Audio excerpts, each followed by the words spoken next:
रहीम अस्सलामुअलैकुम। मैं Zafar Iqbal CCU secondary school Kot Addu से 8th क्लास का चैप्टर नंबर 4 हमारा जो साइंस का है उसका आज हमारा टॉपिक है ग्रीन हाउस के इफ़ेक्ट के बारे में कि ग्रीन हाउस क्या है, ग्रीन हाउस इफ़ेक्ट हैं क्या। सबसे पहले आप ये समझ लें कि ग्रीन हाउस होता क्या है।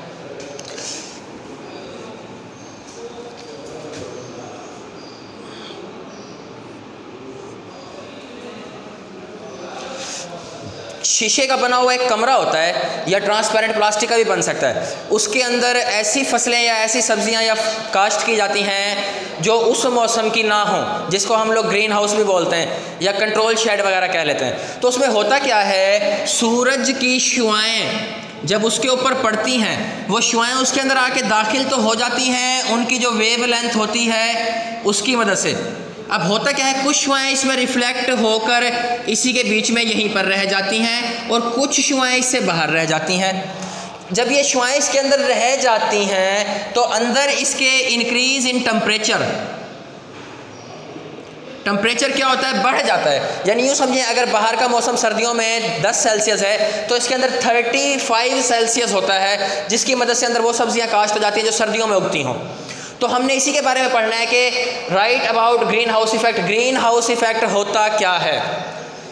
When sunlight falls. अब ग्रीन हाउस इफेक्ट एक ओवरऑल कंट्रोल शेड या रूम के बारे में नहीं, हम अपने एटमॉस्फेयर के बारे में डिस्कस कर रहे हैं कि सूरज की जो शुआएं हैं वो जो ज़मीन पे पड़ती हैं।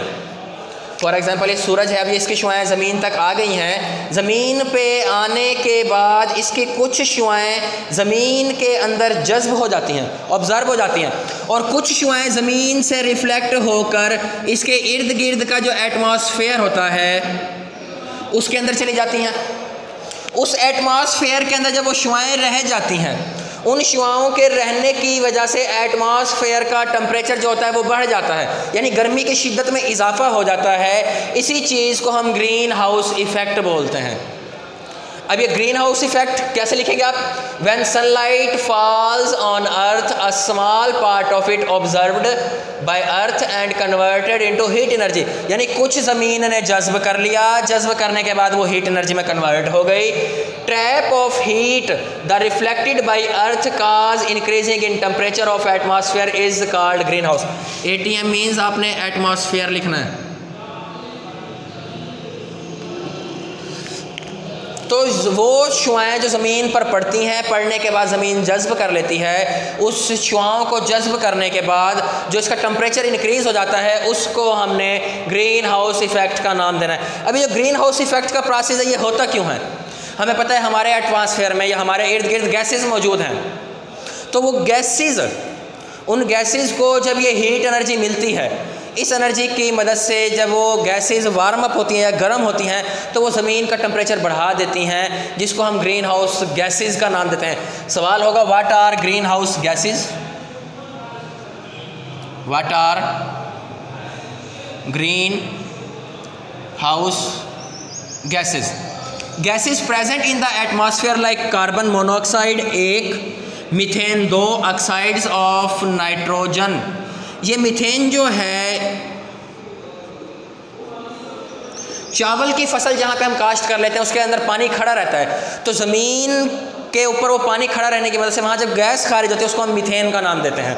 मीथेन गैस, कार्बन मोनोऑक्साइड और ऑक्साइड्स ऑफ नाइट्रोजन, ये वो गैसेस हैं जो ग्रीन हाउस इफेक्ट के अंदर प्रेजेंट होती हैं। अब होता क्या है, इन गैसेस को, उसके अलावा वाटर वेपर्स होते हैं हमारे पास, पानी के ज़र्रात यानी शबनम वगैरह हो गई, ओस वगैरह हो गई, या जो ज़मीन पे से पानी जो गर्म वगैरह हो रहा है उसका जो वो अपने वेपर फॉर्म में कन्वर्ट होकर एटमॉस्फेयर में आ रहा है, वो ये सारी चीज़ें हीट को ट्रैप करती हैं। यानी कि जो हीट एनर्जी सूरज की जो शुआएं ज़मीन पर पड़ के रिफ्लेक्ट होती हैं उन शुआओं को अपने अंदर जज्ब कर लेती हैं। जब जज्ब करती हैं तो ये गर्म हो जाती हैं, जो क्या बनते हैं, ग्लोबल वार्मिंग का सबब बनती हैं या ग्रीन हाउस इफेक्ट का।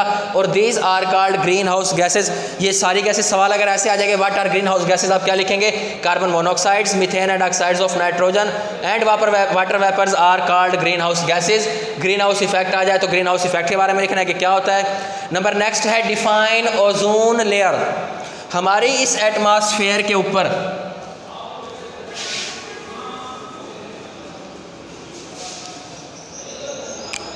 ये हमारी ज़मीन है इसके ऊपर जो हमारा एटमॉस्फेयर है वहाँ पर एक इस किस्म की ऑक्सीजन की लेयर है जहाँ पे ऑक्सीजन के 3 मॉलिक्यूल्स हो जाते हैं, उसको हम नाम देते हैं ओजोन का, O3।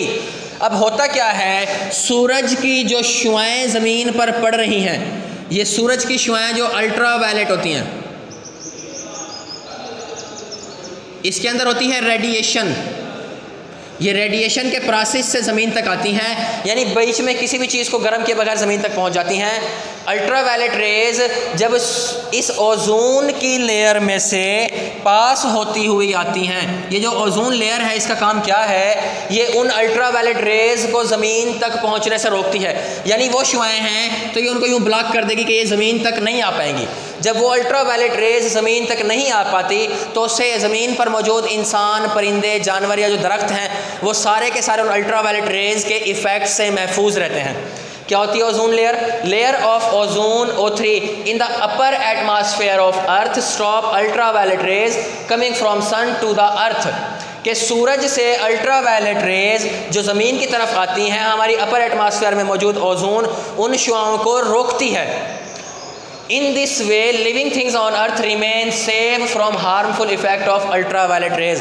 तो उन अल्ट्रा वायलेट रेज के जो नुकसान हैं, जो हार्मफुल इफेक्ट्स हैं, उनसे क्या होता है, इंसान या ज़मीन पर मौजूद जितने भी जानदार चीज़ें वो सारी की सारी सेफ रहती हैं। अब इस ओजोन लेयर के अंदर डिप्लेशन, ओजोन लेयर ख़राब हो रही है, यानी ख़राब होने का मतलब क्या है कि इस ओजोन लेयर के अंदर इस किस्म के होल्स हो गए हैं। उन होल्स में से वो अल्ट्रा वायलेट रेज़ गुज़र कर ज़मीन तक आ जाती हैं।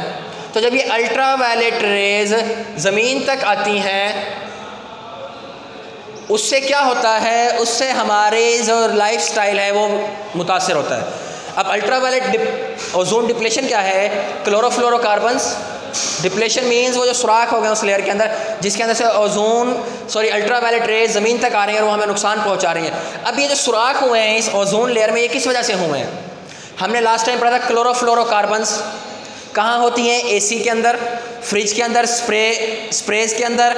उनमें से अगर ये गैस लीकेज हो जाए तो वो जो लीकेज होती है वो होती है क्लोरोफ्लोरोकार्बन, यानी जिसके अंदर कार्बन, फ्लोरीन और कार्बन के ज़रात होते हैं। उनको हमने क्या करना है, जब वो वहाँ से लीक होके हमारे हवा के अंदर दाखिल होती हैं तो वो हवा के साथ रिएक्ट कराती हैं, यानी हवा के साथ मिल जाती हैं। जब हवा के साथ मिलती हैं तो मिल के वो ओजोन की लेयर पे पहुँचती हैं। ओजोन लेयर के साथ जब उनका रिएक्शन होता है तो वहाँ से ओजोन लेयर जो है उसके अंदर सुराख हो जाते हैं, होल्स हो जाते हैं, जिसको हमने नाम दिया है ओजोन डिप्लेशन का, यानी ओजोन की तबाही। कि ओजोन लेयर है जो वो तबाह हो रही है। अब ओजोन की तबाही के ज़ेरे असर chlorofluorocarbons which are used in AC, spray can and refrigerator etc enter into air by leakage from these appliances when reach at ozone layer react with ozone and cause thinning of ozone layer। इसकी layer को पतला होने का भी सबब बन रहा है और दूसरा इसके अंदर सुराख हो जाते हैं। तो this process is called ozone depletion, ये ओजोन डिप्लेशन कहलाता है। नंबर नेक्स्ट क्वेश्चन बनेगा right effects of ozone depletion, के ओजोन जो डिप्लेशन है उसके हमारे इफेक्ट्स क्या हैं। मैंने आपको क्या कहा, ये अल्ट्रा वायलेट रेज जब ज़मीन पर पहुंचती हैं तो यहाँ पर मौजूद जानदारों को नुकसान पहुंचाती हैं। उन जानदारों को नुकसान पहुंचाती हैं यानी कि उनको बीमार करती हैं या उनके लाइफस्टाइल को मुतासिर करती हैं। वो होता क्या है, the ultraviolet rays coming through the ozone layer reach earth and affect human life, create diseases like number 1 पे है स्किन कैंसर, जिल्द की बीमारियां होती हैं। स्किन कैंसर यानी कि जिल्द जो है वो ख़राब हो जाती है, जो बड़ा मसला क्रिएट करती है। आई प्रॉब्लम, आँखों का मसला, नज़र को नुकसान पहुंचाती है, यानी कि एक इंसान जो हेल्दी इंसान है अगर वो क्लियर किस चीज़ को देख रहा है, अगर अल्ट्रा वायलेट रेज उस तक पहुंच जाए और उसको हार्मफुल नुकसान पहुंचाएं तो उससे क्या होगा, उसकी आँखों के प्रॉब्लम क्रिएट हो जाएंगी, उसको चीज़ें नज़र सही नहीं आएंगी। आँखों की मुख्तलिफ बीमारियाँ, आँखों की सूजन है, आँखों से पानी का बहना है या आँख की नज़र को कमज़ोर कर देना है, वो मुख्तलिफ किस्म की आई प्रॉब्लम्स। उसके अलावा इंक्रीज़ अर्थ टेम्परेचर, ज़मीन का टेम्परेचर बढ़ रहा है। अब ज़मीन का टेम्परेचर बढ़ने के क्या नुकसान आते हैं? ज़मीन का जब टेम्परेचर बढ़ेगा तो यहाँ पे गर्मी ज़्यादा होगी, उस गर्मी के ज़रिए असर ग्लेशियर जो हैं वो ज़्यादा पिघलेंगे। जब ग्लेशियर्स ज़्यादा पिघलेंगे तो उनका पानी दरियाओं में ज़्यादा आएगा, जिससे फ्लड्स का ख़तरा है। ये ग्लेशियर्स अर्लियर पिघल के ख़त्म हो सकते हैं कि ज़मीन पर पानी ख़त्म होने का भी सबब बन सकते हैं। या एटमॉस्फेरिक टेम्परेचर जब इंक्रीज़ होगा तो उससे हबस होगी, गर्मी ज़्यादा होगी, तो उस गर्मी के ज़ेर असर भी मुख्तलिफ़ इंसानों को जो है या जानवरों को जो है वो उनका हैबिटेट तबाह हो सकता है, उनकी मौत वाक़ई हो सकती है। ये हमारे पास सवाल था ग्रीन हाउस इफ़ेक्ट और उसके अंदर मौजूद गैसेस, फिर ओजोन लेयर, ओजोन की डिप्लेशन वो कैसे होती है, उसके बाद ओजोन डिप्लेशन के ज़रिए असर जो हमारे नुकसान होता है वो क्या क्या है। इस टॉपिक को आपने होमवर्क में लिखना है, लिखने के बाद अच्छी तरह से तैयार करना है। Wish you all the best, thank you.